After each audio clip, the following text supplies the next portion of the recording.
일부 외국인 선원들의 일탈 행동이 늘면서 선장과 선주들의 소갈이가 깊어지고 있습니다.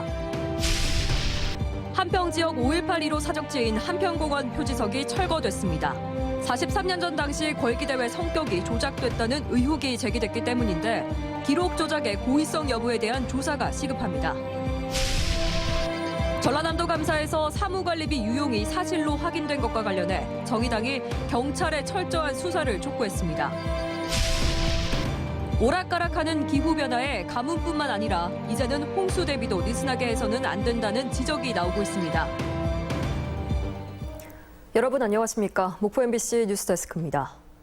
상대적으로 힘든 조업을 기피하다 보니 외국인 선원들이 이제는 우리 어업을 지탱하는 한 축이 돼버렸습니다. 그런데 최근 일부 외국인 선원들의 일탈 행동이 늘면서 선장과 선주들의 소갈이가 깊어지고 있습니다. 안준호 기자가 취재했습니다.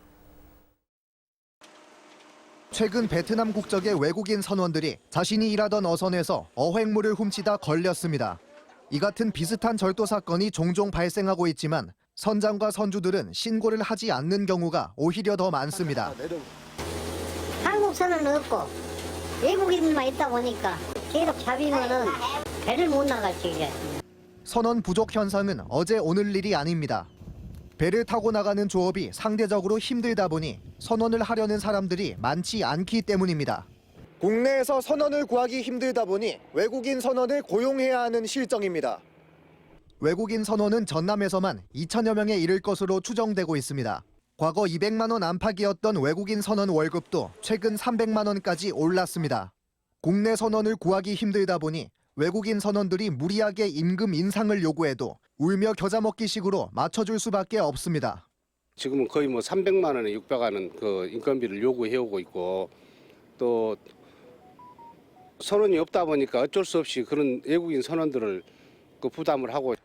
조업당이 몸이 갑자기 아프다며 현장에 나오지 않거나 선불금을 받고 도망가 출어를 포기하는 경우도 있습니다.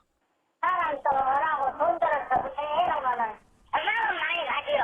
바쁘니까는 선원 기피 현상으로 인한 인력난에 외국인 선원 모시기 경쟁까지 벌어졌지만 이제는 이를 악용하고 있는 일부 외국인 선원들로 어민들은 소갈이를 하고 있습니다. MBC 뉴스 안준호입니다. 한평 지역 5.18 1호 사적지로 꼽히던 한평공원 표지석이 모두 철거됐습니다. 43년 전 5.18 당시 걸기대회 성격이 조작됐다는 의혹이 제기됐기 때문인데요.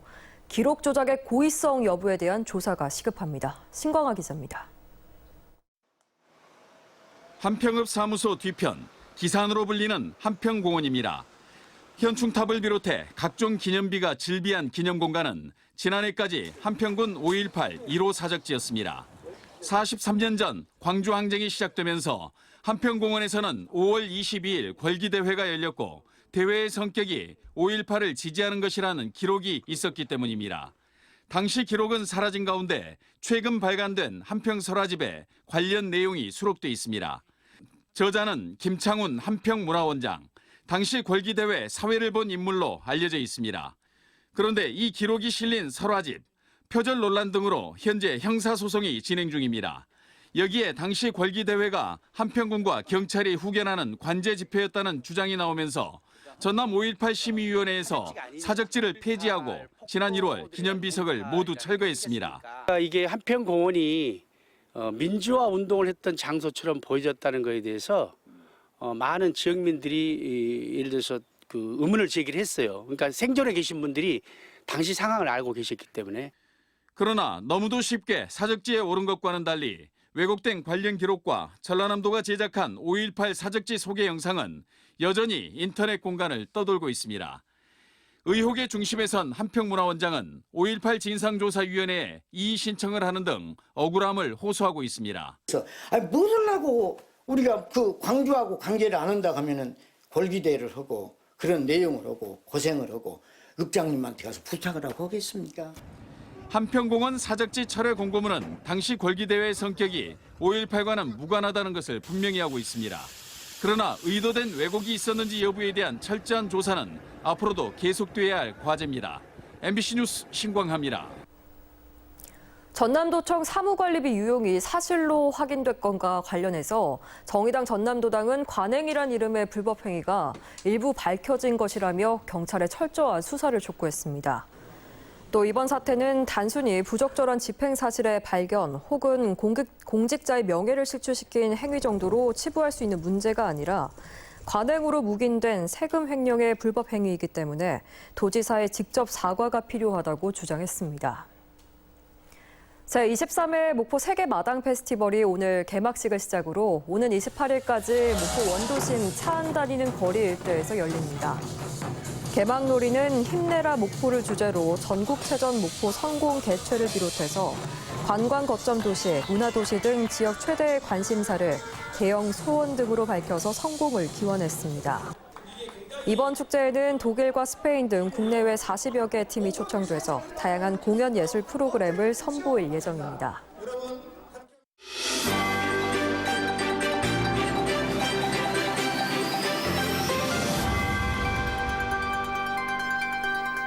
작년과 올해 광주 전남 지역은 가뭄으로 고생했지만 불과 3년 전에는 500년 만에 폭우가 내려서 인명과 수천억 원의 재산 피해가 발생했었습니다.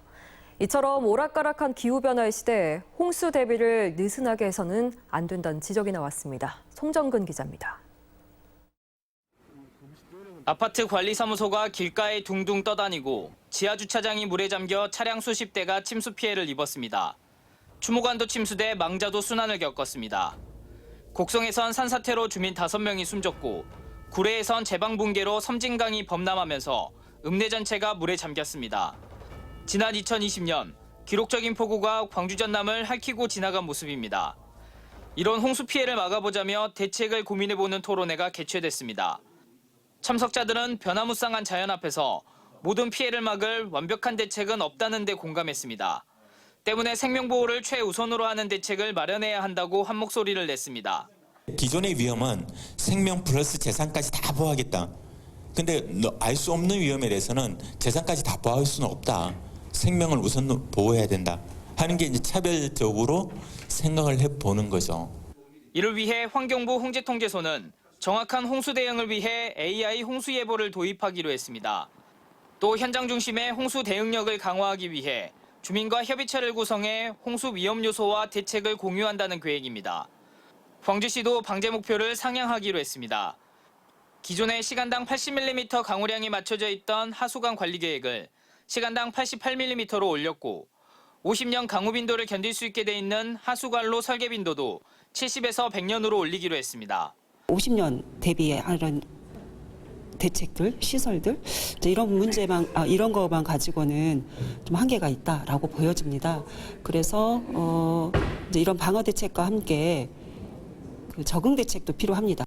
또 하천 설계 기준이 기존에는 국가하천과 지방하천으로 나누어져서 홍수 피해가 컸다며 하천의 설계 기준이 인구 밀집 지역과 상업 지역에 따라 개정된 만큼 적극적인 홍수 방어가 필요하다고 지적합니다. 한편 광주시는 하천과 내수, 토사 등 자연재해 유형에 대해 대응할 수 있는 자연재해 저감 종합계획을 올해 말까지 수립할 계획입니다. MBC 뉴스 송정근입니다. 우주 국가산단이 들어서는 고흥지역에 대한 우주산업 투자 계획을 발표하면서 우주 발사체 클러스터 구축에 대한 기대감이 커지고 있습니다. 최근에는 국토교통부가 차질 없는 국가산단 조성과 함께 접근성 개선에도 적극 나서겠다고 공언해서 관심을 끌었습니다. 최우식 기자가 보도합니다. 우주 국가산업단지가 들어설 고흥구는 열악한 접근성 때문에 고민이 깊습니다. 최근 원희룡 국토교통부 장관이 이례적으로 핵심 간부진을 대거 대동하고 고흥군청에서 우주산단 현안 회의를 개최한 것도 이 같은 우려를 불식시키기 위한 걸로 해석됩니다. 대통령께서도 특별히 지시하셨습니다. 우선 기업 유치, 지방 혼자서 어떻게 하겠냐. 중앙정부 같이 해라. 그리고 옛날에 산단 발표만 해놓고 차일피일하다 보니까 정권이 2번, 3번 바뀌어도 완성이 안 되는 그런 경우가 있었는데 윤석열 정부는 스피드로 간다. 전속력으로 가자. 원 장관은 접근성 개선은 물론 기업 유치와 정주 여건 개선도 적극 돕겠다고 강조했습니다. 우주발사체 국가산단은 토지주택공사와 전남개발공사가 7대3의 지분으로 공동 시행합니다. 우리 LH는 공에 52만 평을 특화된 산업단지를 조성해가지고 여기에 좋은 우주 항공 관련 기업들이 적극적으로 입주를 하도록 해서 고흥을 대한민국의 우주 항공 시대를 앞당기는 전초기지로 성장시키게 노력하겠습니다. 특히 민간 우주 스타트업 대표 기업인 이노스페이스가 우주 발사체 추진 현황을 공유하면서 국가산단 필요성에 시급성까지 보탰습니다.